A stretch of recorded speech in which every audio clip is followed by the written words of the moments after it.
Hello, sound test mic. Hey, what's up, guys? Learning with Rich here. So, for today's topic, let's continue our discussion about Dynamo. So, for this one, let's try to explore the user interface of Dynamo.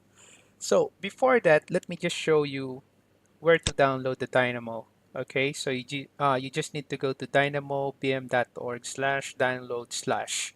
Okay, so this is where you go if you want to download and install the Dynamo. All right. So as of this moment, okay, so Dynamo has two flavors. So you have here Dynamo for Revit. The other one is Dynamo for Dynamo Studio.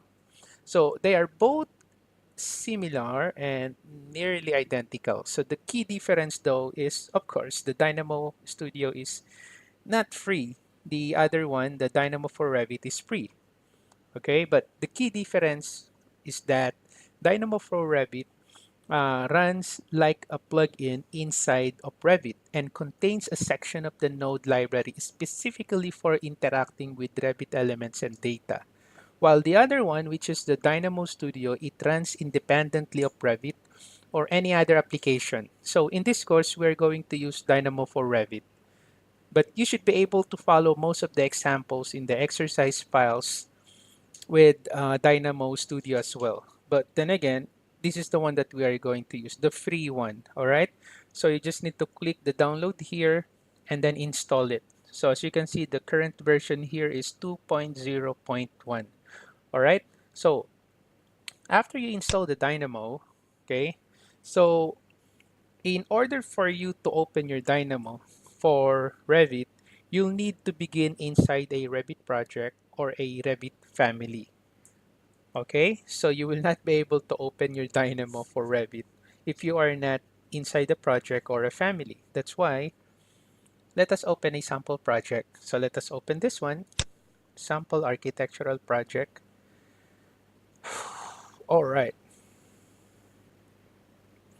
Okay, so if you are running Revit 2016, okay, you'll find the Dynamo button under the add-ins here. Okay, but since I am using 2019, or if you are using Revit 2017 or later, you can find the add-ins for Dynamo on your Manage tab. So you go to Manage tab and then Visual Programming. You can see now there your Dynamo. Just click that one to launch the Dynamo. Okay, then Dynamo opens and displays, okay, the start page. So let us just maximize this first. So this is the start page wherein you can create a new Dynamo file. You can open a new Dynamo. You can open your Dynamo file, and you can also see here your recently opened Dynamo file. And at the right side, you can go to the forum here by clicking the link here, the discussion forum, which is an active community of Dynamo users who post questions and answers to problems that arise as they are working. So aside from that, you also have a link here that will directly take you to the dynamobm.com, right? So the Dynamo website.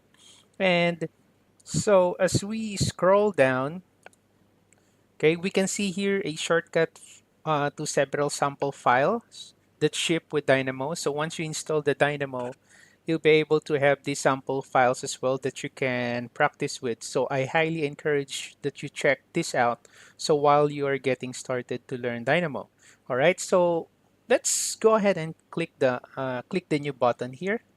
Okay. So let's click this one to create a new home workspace. Okay. So here we are in a brand new Dynamo graph.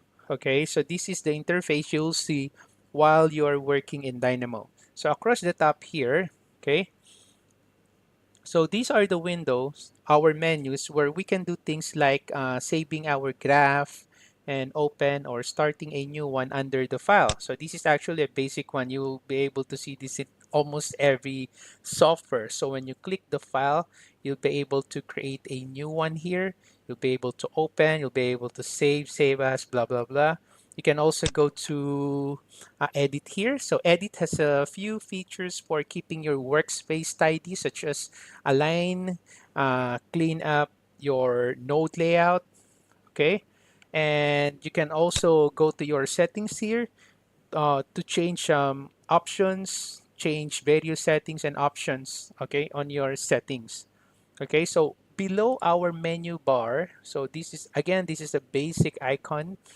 So which offers shortcuts to do things like creating a new graph, saving your work, opening your project, undo, and redoing. Okay, so this is actually a basic icons that you can find in every software that you are using. Okay, so most of the Dynamo window is our node library on our left. Okay, so this is our node library. And then our workspace here on the right portion. So the node library is organized as a sort of tree structure. So as we click on titles, we see in the library, we can expand and collapse different levels of the library. All right, so at the top level of the library is organized into several different libraries. So some of these libraries that we have here are named after the type of data that its nodes function with.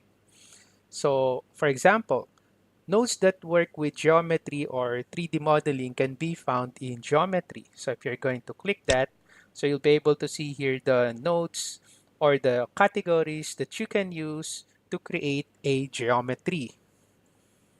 All right.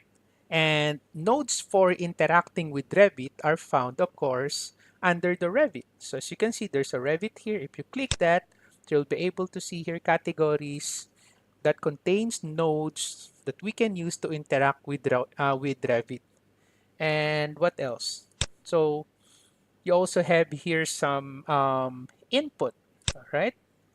So input, like the basic here, date, time, location, object, and time span, okay?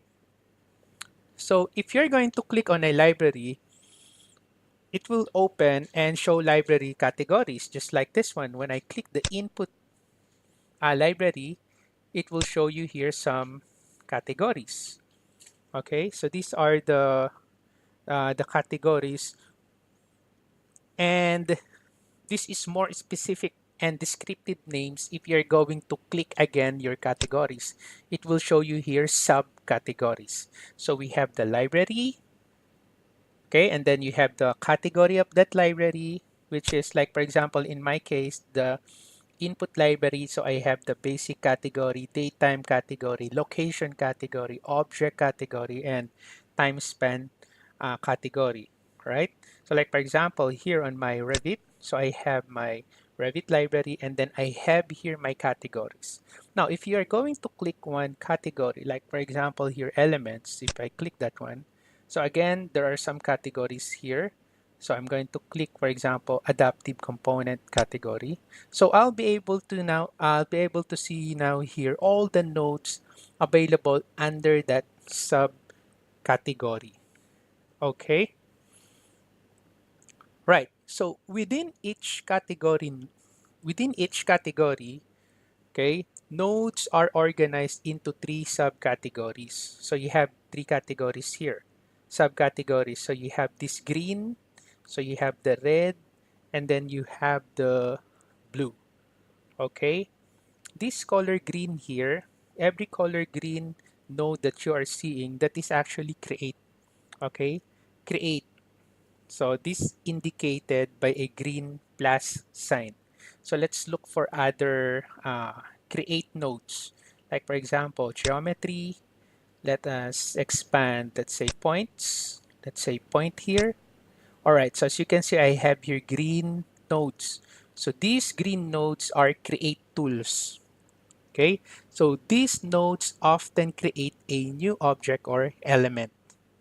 All right, so how about the color red? So every time you see a color red nodes, like for example, this one, add, as vector, project, prune duplicates, subtract. Okay, so these are action nodes. Okay, so as you can see, action node is an icon for red thunderbolt. So it tends to take an existing object or element as an input and modify it in some way. And finally, we have here the color blue question mark here, which is actually the query tools.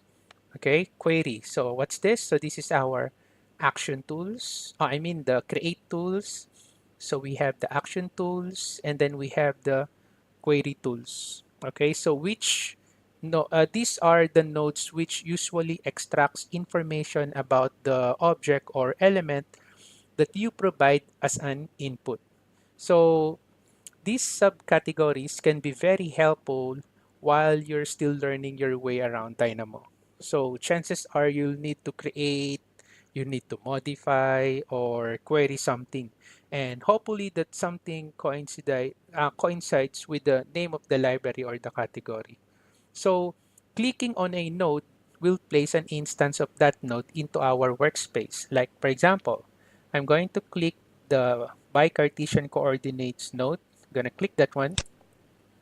So it will now be added to my uh, workspace here.